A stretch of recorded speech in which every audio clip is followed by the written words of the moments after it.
Hello, welcome to SN Chaudhary Physics classes at BD Gurukul. Today I am going to discuss mean value or average value of alternating current. आज हम alternating current के mean value और average value निकालने के लिए जा रहे हैं। इसमें मोस्टली बच्चे जो कहते हैं पेपर में जो रहते हैं वो भी मैं क्लियर बता देता हूँ। Derive an expression for mean value of alternating current, तो बच्चे डेरिवेशन लिख देते हैं, लेकिन डेरिवेशन लिखने से काम आपको नहीं चलता। इसको भी आपको इंट्रोडक्शन देना है, डेरिवेशन देना है, उससे क्या इन्फॉर्मेशन आप लेते हो ये भी देना है। और इंट्रेंस में इसके फार्मूले से आप काम कर सकते हो। लेकिन सीबीएसई में जब आप देखते हो तो सीबीएसई में कभी बेटा कुछ पोर्शन डिलीट कर देते हैं, कुछ पोर्शन हमने आपको पूरा सिलेबस ही नहीं आउट ऑफ सिलेबस भी पढ़ाए हैं, जो कोई टॉपिक्स छूटना नहीं चाहिए। कंसेप्ट क्लियर रहेगा तभी आप न्यूमेरिकल बना सकते हो। अब फिजिक्स में न्यूमेरिकल बन गए तो इसका मतलब फिजिक्स आपको समझ में आ गया। तो इसलिए हम आपको ये पूरा टॉपिक्स बता रहे हैं। अब आप इसको देखो हमें कैसे लिखना है। अब आपके इंट्रोडक्शन पहला पॉइंट दे दिए। इंट्रोडक्शन में आपको क्या लिखना है, देखो point number 1, the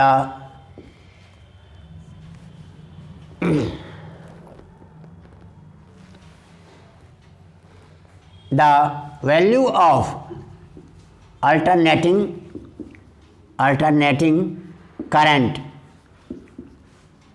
current during 0 से t/2 टाइम तक।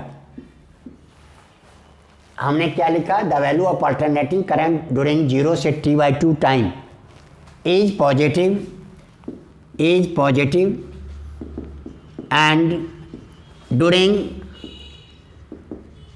t/2 से लेके t तक is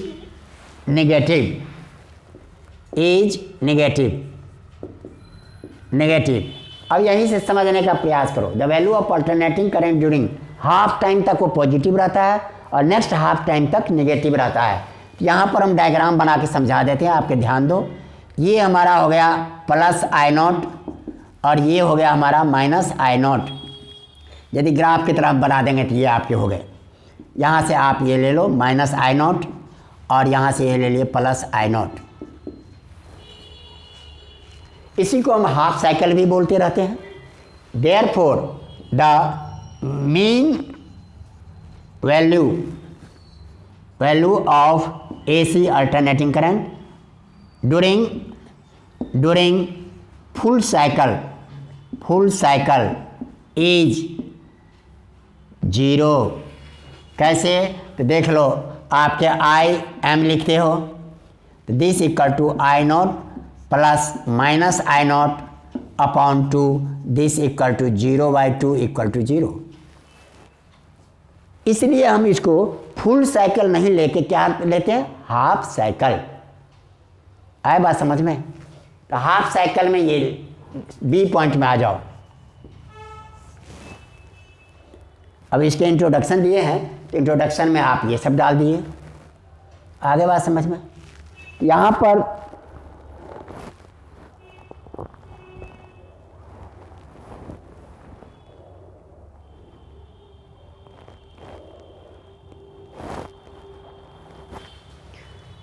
the mean value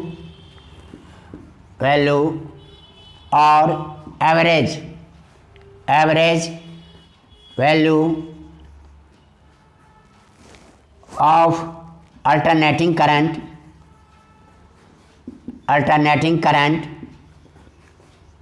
during any half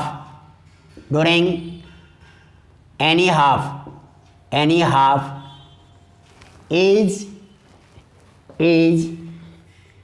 equal to the, अब क्लियर कर देते हैं, मीन वैल्यू और average value of alternating current during any half, चाहे पॉजिटिव हाफ लो चाहे नेगेटिव हाफ लो, is equal to the amount of steady current बेटा हमने पीछे स्टेडी करंट बताए थे, the current whose value is constant for very small time, amount of steady current which sends out the same charge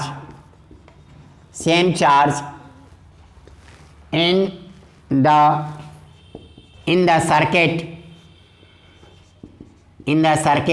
as sent by AC during any half। इसका language clear करके समझो। Mean value या average value of alternating current during any half हमने ले लिया, चाहे positive चाहे negative, equal to the amount of steady current. तो हम उतने जितना देर बेटा हमने क्या किया, आधे टाइम तक हमने एसी भेजा, देखते हैं कितना चार्ज जमा हुआ, उतने ही चार्ज भेजने के लिए मुझे स्टेडी करंट भेजना पड़ रहा है।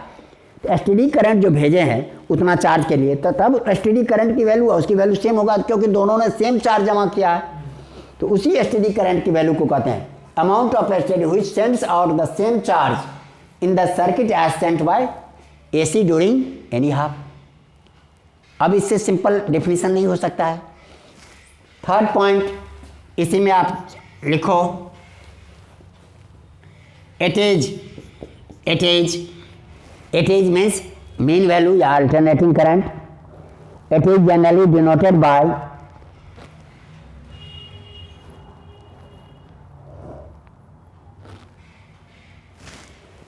generally denoted by denoted by IM या I एवरेज आप लिख सकते हो, एवरेज ये लिख सकते हो। I am mean value of current और आई एवरेज लिख देते हो, तो ये हमारा हो गया इसके लिए।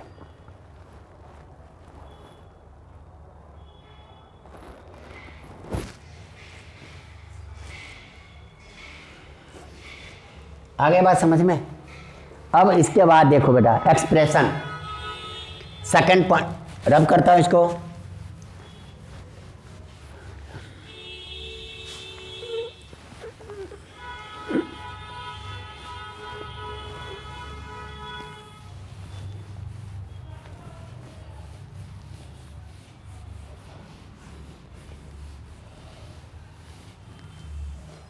सेकेंड पॉइंट में आप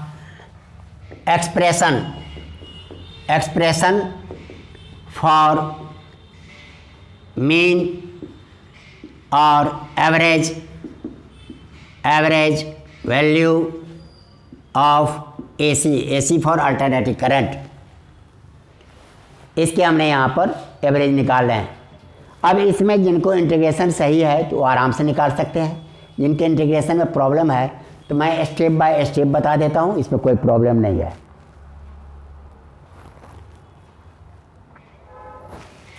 late alternating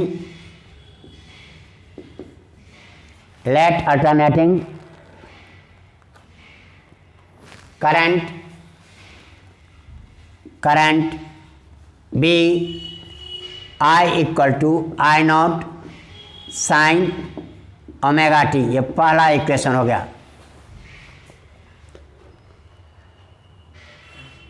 Therefore the amount of charge sent in circuit in dt time तो डी क्यू हमने डी टी टाइम ले लिए हैं, ये हमारा हो गया आई डी टी, क्योंकि सिंपली हम क्या जानते हैं I equal to Q I T, तो Q equal to I T, simply ये फार्मूला हमारे पास यूज हो रहा है। D Q equal to I D T. आगे बात समझ में यहाँ तक। अब यहाँ पर देखो यहीं से आपके थोड़ा इंटीग्रेशन यूज होगा। देखो therefore dq equal to putting the value of I from first d Q equal to I naught sine omega T into D T.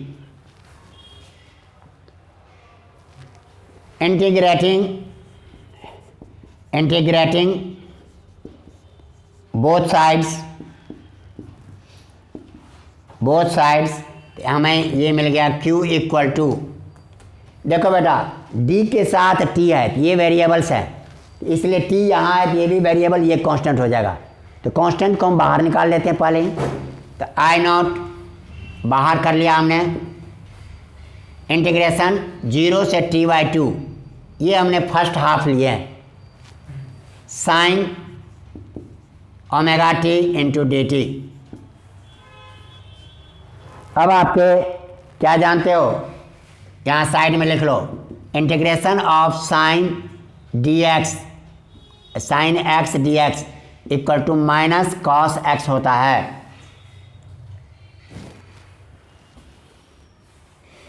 Integration of sine A X D X equal to minus cos A X upon A होते हैं।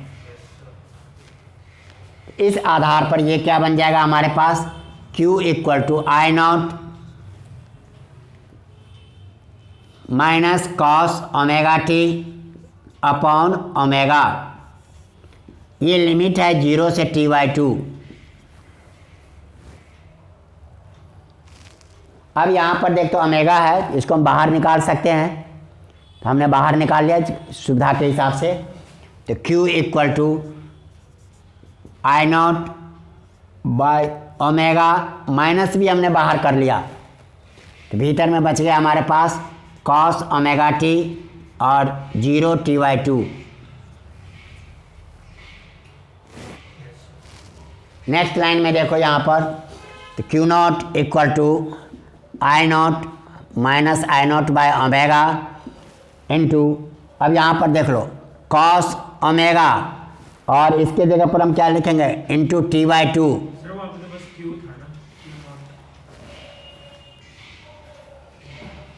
आई T/2, एक ये हमारे पास निकल गया और दूसरा निकल गया कॉस ओमेगा इंटू 0। अब यहाँ के बाद देखो बुक वाले शॉर्ट मारते हैं, तो एक एक स्टेप समझ लो, लर्न करने के बाद आप शॉर्ट कर लेना, रिजल्ट लिख दो, कोई बात नहीं। ओमेगा इक्वल टू हम क्या जानते हैं, 2π/t, तो ओमेगा टी इक्वल टू क्या हो गया, 2π, इसमें पुट कर दिए, एंड cos 0 डिग्री हमारे पास क्या होता है, 1। यहाँ पर देख लो हमें Q equal to minus I naught by omega into cos 2π/t, इसके जगह पर 2π/2, 2 कैंसिल, ये हो गया cos 0 degree, cos pi degree आपके, एंड cos पाई यहीं लिख देता हूँ, पाई इक्वल टू -1 होता है। Q equal to minus I naught upon omega into -1, ये -2 हो गया, Q equal to minus I naught upon omega into -2, that is Q equal to plus 2I naught upon omega. ये आपके हमने इसको सेकंड कर देते हैं, ये थर्ड इक्वेशन बना दिए।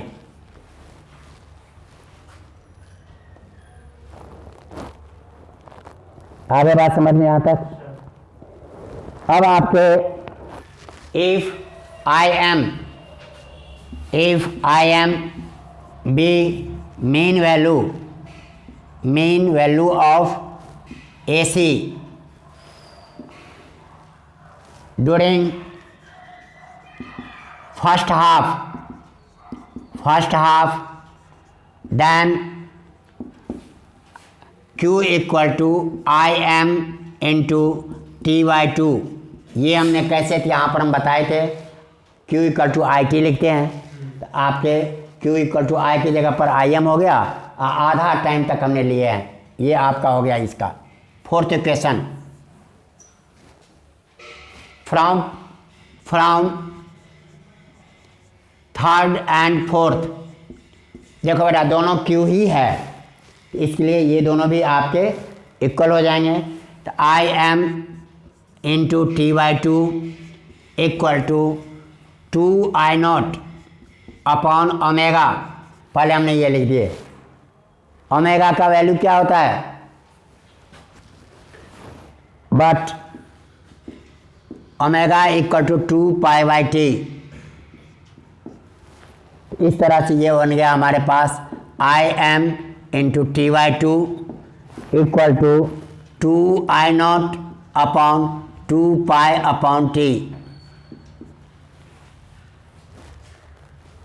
अब इसको हम डायरेक्ट यहाँ भी ला सकते हैं। तो देख लो I M into T by two, ये उलट के ऊपर हो गया 2I0 upon into T upon 2π। इसमें देख लो बेटा यहीं पर ये और ये कैंसिल हो गया, ये और ये कैंसिल हो गया, तो हमारे पास क्या बच गया? आई M into 1/2 that is I0/π, यही बच गया ना। अब हमें आई एम चाहिए, इस 2 को उधर लेके चले गए, तो I M equal to 2I0 upon pi. This is required expression.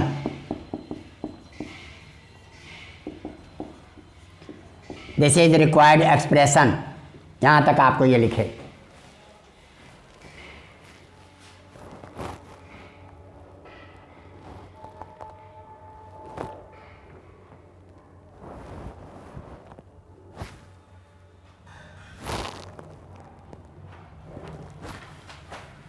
अब इसी को देख लो बेटा, इससे आगे अब कहते हो न्यूमेरिकल के लिए आई एम 2 का वैल्यू आप ये लिखते हो और पाई की जगह पर 22/7 लिखते हो इंटू I0।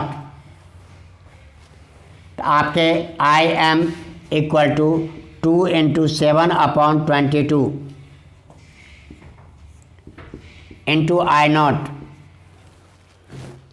अब इसको 7 को 11 से हम डिवाइड कर सकते हैं, तो ये आ जाएगा आपका आई एम इक्वल टू 0.637 I0 के बराबर। न्यूमेरिकल में आप डायरेक्ट ये यूज करो, पूरा करने की कोई ज़रूरत नहीं है। यहाँ तक आपके हो गए first half. This is expression for first half. अब इतना ही से लिखने से काम नहीं चलेगा। अब आपके इसको पार्ट ए हमने कर दिया। अब पार्ट बी में देखो, similarly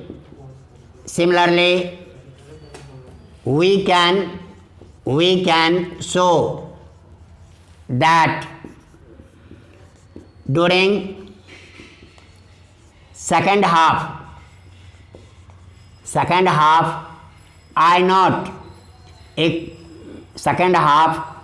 I am equal to -2I0/π। यहाँ पर ये हमारा प्लस में था। इसी तरह से यदि हम कैलकुलेट करेंगे तो आपको उस समय कैलकुलेशन क्या हो जाएगा? यहाँ पर देख लो यहाँ पर हम कैलकुलेशन करेंगे t/2 से लेके t तक I0 sin ω t into dt। इसको कैलकुलेट करते समझने के लिए हमें दिखा दिए। पेपर में ये लिखने की हमें ज़रूरत नहीं है, ये तक लिखा दिए। दिस इक्वल टू -0.637 I0 के बराबर। आए बात समझ में? अब इसका इतना ही से काम नहीं चलने वाला है बेटा, इसमें एक और पॉइंट जोड़ते हैं।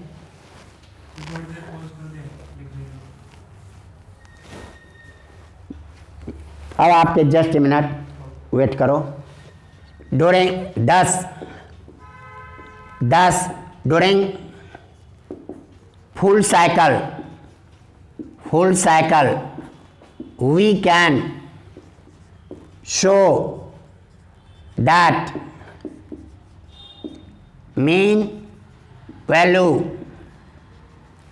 of AC is Im plus 0.637 I naught plus minus 0.637 I naught by 2 this equal to 0। अब आप दिखा सकते हो कैसे, वो तो पहले हमने ऊपर में दिखा दिए थे। इतना जब आप बेटे लिखते हो तब आपके जाके पूरा पूरा ये डेरिवेशन होता है।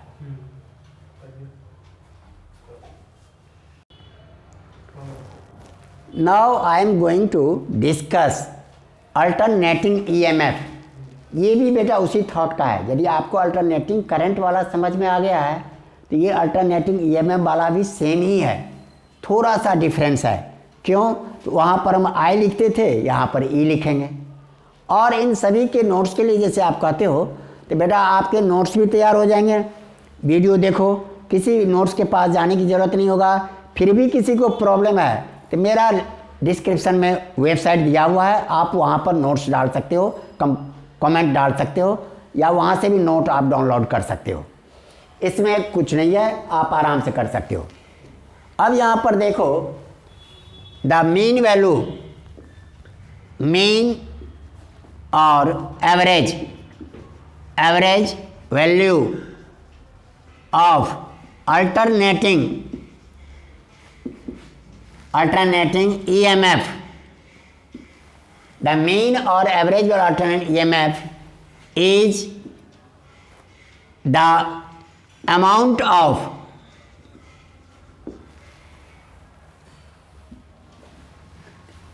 during half cycle। यहाँ पर हमने फर्स्ट लिए हैं, first half. The mean or average value of alternating EMF during half cycle is equal to the amount of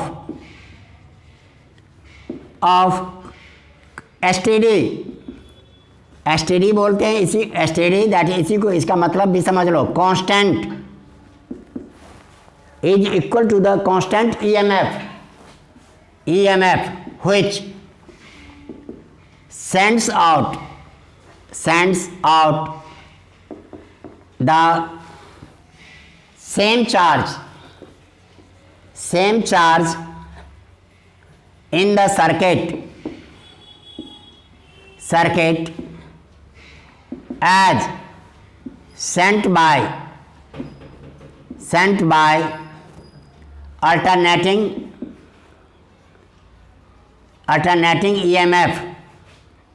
EMF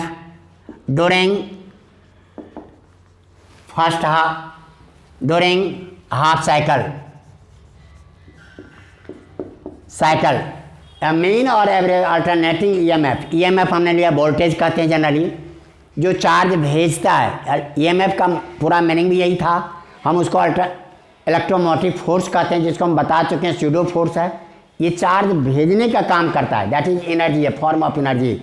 तो हमने क्या किया बेटा, हाफ साइकिल तक अल्टरनेटिंग EMF दिए और देखते हैं कितना चार्ज जमा हुआ। उतने चार्ज जमा करने के लिए हमें कांस्टेंट EMF से हमने चार्ज भेजा। शुरू में कम लिए, फिर अधिक लिए, इस तरह से कांस्टेंट EMF जिनसे वो भी उतना ही चार्ज भेजा। कंसीडर करो, मान लो पहले वाले ने 10 कूलम चार्ज भेजा और EMF जो कांस्टेंट ले इसने भी 10 कूलम चार्ज, तब तो दोनों EMF इक्विवेलेंट माना जाएगा, दोनों सेम माना जाएगा। तो इसलिए हमने लिखा है मीन और average value of alternating EMF during half cycle is equal to the amount of STD, that is constant EMF which sends out the same charge in the circuit as sent by alternating during half cycle in same time। जितना देर तक आपने alternating EMF के द्वारा charge भेजा उतना ही तक ये भेज दिए। इसको हम कह देते हैं alternating EMF mean value. Half cycle का, फुल साइकिल का करंट की तरह ये भी 0 हो जाएगा एवरेज, वो हम थर्ड पॉइंट में देखेंगे। यहाँ पर आप पॉइंट 1 लिख के इंट्रो लिख सकते हो। पॉइंट 1 इंट्रोडक्शन ए पार्ट। बी पार्ट में it is generally denoted by E capital E लिखते हैं, एम लिख देते हैं, इसको ई एम से हम शो कर देते हैं, that is E M F इसका हो गया।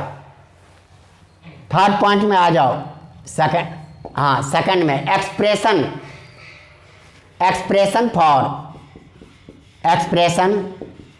फॉर अल्टरनेटिंग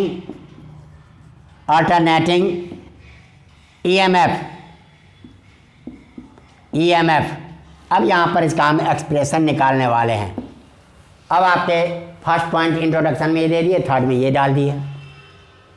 अब इसका जो हम निकालते हैं alternating EMF and alternating EMF is given by यहाँ पर देख लो E equal to E naught sine omega t. ये हम बेटा आपको पहले ही बता चुके हैं। कब?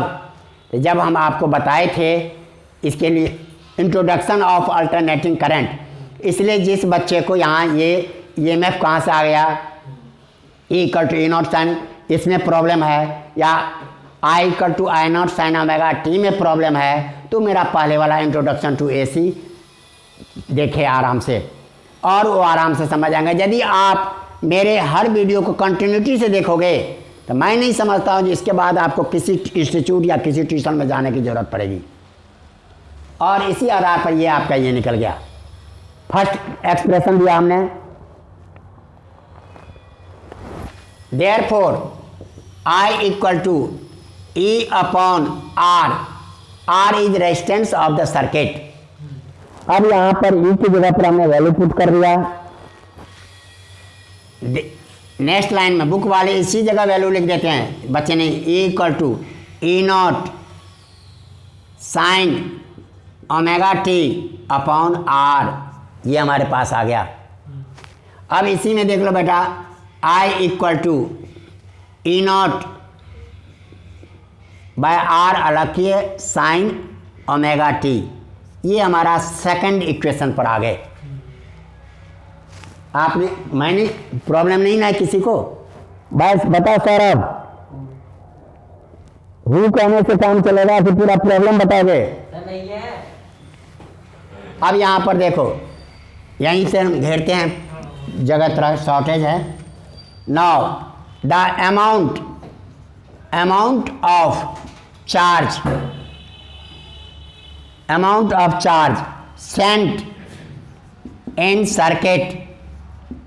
circuit in dt time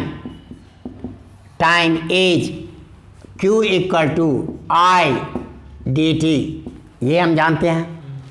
अब putting the value of I from second, putting the value of I from second Q equal to E naught by R sine omega T into D t, ये हमारे पास आ गया। अब बेटा इसमें हमने बताए हैं टाइम के साथ D लगा हुआ है, दैट इज डिफरेंशियल वो है, तो इसलिए टाइम यहाँ पर हो गया वेरिएबल, ई नॉट अपॉन R जो है हमारा कांस्टेंट है। अब यहाँ पर इंटीग्रेटिंग बोथ साइड, यहाँ पर हमें डी क्यू लिखना पड़ेगा, that is sorry d Q equal to I D t, d Q equal to this. अब यहाँ पर हम लिखते हैं इंटीग्रेटिंग बोथ साइड्स। अब यहाँ पर देख लो, अब आपको कभी कभी कहते हैं शॉर्ट में लिखना है, डायरेक्ट आप लिख देते, लेकिन यहाँ समझना है क्योंकि मैथ की तरह बनाओगे तो लर्न रहेगा। इंटीग्रेटिंग बोथ साइड, तो Q equal to E naught upon R बाहर आ गया, इंटीग्रेशन 0 से T/2 sine omega T into D t, यहाँ पर हमने लिख दिया। अब देख लो इसका माइनस कॉस ओमेगा टी जानते हो, अब वहाँ पर लिखने की हमें ज़रूरत नहीं है, तो therefore Q equal to E naught by R, और ये हो गया minus cos omega t by omega into 0 T/2। ये बन गया हमारे पास। अब ये ओमेगा भी बाहर आ गया, तो आपके Q equal to E naught by omega R. Minus भी हमने बाहर कर लिया, जिससे कि माइनस में डालते समय बच्चे गलती करते हैं, इसका माइनस है कि इसका माइनस है, यह माइनस था तो हमने बाहर कर लिया। अब हमारे पास क्या बच गया, केवल कॉस ओमेगा टी, ये बच गए 0t/2। अब इसके जो हम इंटीग्रेट करते हैं, Q equal to minus E naught by omega R cos omega into t/2 और माइनस कॉस ओमेगा इंटू 0। ये यहाँ पर हम साइड में लिख देते हैं कॉस ओमेगा t/2 है। दिस इक्वल टू आपके हो गया cos 2π/t upon into t upon 2। Direct यही निकाल देते हैं, तो आपके cos 2π upon 2t into T. देखो ये t कट गया, ये और ये कट गया, दैट इज कॉस पाई, जिसकी वैल्यू होती है -1, and cos omega into 0 that is cos 0 degree, that is value 1। इसको हम पुट कर देते हैं, तो इससे क्या हो गया, Q equal to minus E naught upon omega R into bracket में ये हो गया -1 -2, that is minus E naught upon omega R into -2। ये माइनस माइनस प्लस हो गया आपके। अब आपके ये निकल गया Q equal to E naught 2E0 upon omega R. This is equation आपका थर्ड हो गया। आए बात समझ में। अब इसी आधार पर यदि हम निकालते हैं EMB एवरेज वैल्यू इसका रहे, if EMB mean value of alternating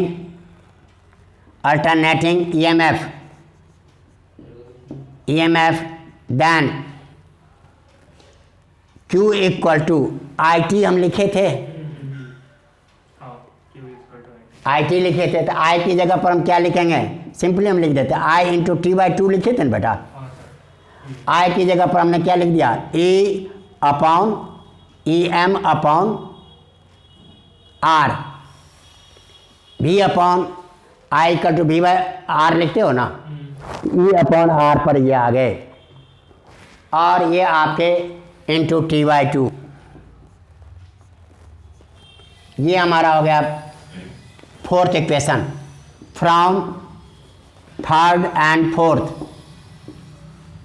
EM/R into T/2, this equal to 2E0 by omega R. अब आपके ऐसे भी जरा उल्टा कर देते हैं, since omega equal to 2π/T, तो T इक्वल टू हम 2π/ओमेगा ही लिख देते हैं। यहाँ पर ये लिख देंगे, तो EM/R into 2π upon omega into नीचे में 2, और इससे क्या बेनिफिट मिल गया, 2E0 बाय ओमेगा आर। क्या क्या कट गए, R कैंसिल हो गया, ओमेगा कैंसिल हो गया, ये 2 कैंसिल हो गया, तो हमारे पास बन गया EM into pi equal to 2E0।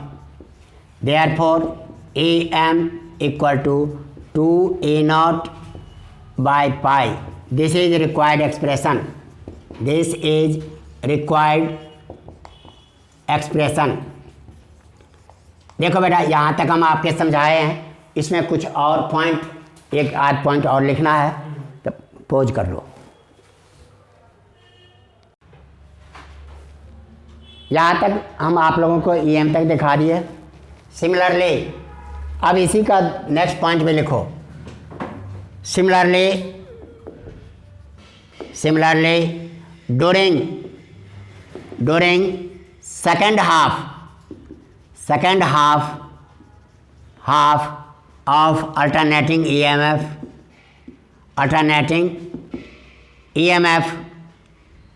we can show alternate mean EMF equal to minus 2E0 upon pi। अब देखो बेटा इसकी वैल्यू है, इसका भी वैल्यू वही निकलेगा कैलकुलेट करने पर, माइनस 0.637 E0, यहाँ तक आपने लिख लिए, और यहाँ भी प्लस 0.637 I0।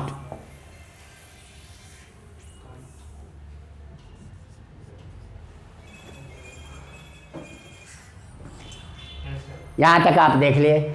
इस तरह से ये आपके रिजल्ट आ गए। अब इसी के सी पार्ट में देखो,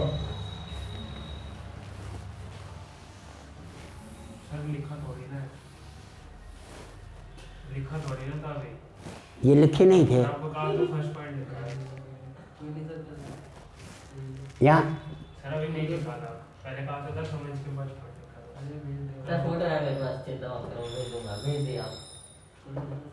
अरे सबसे ज़्यादा तो ये now we can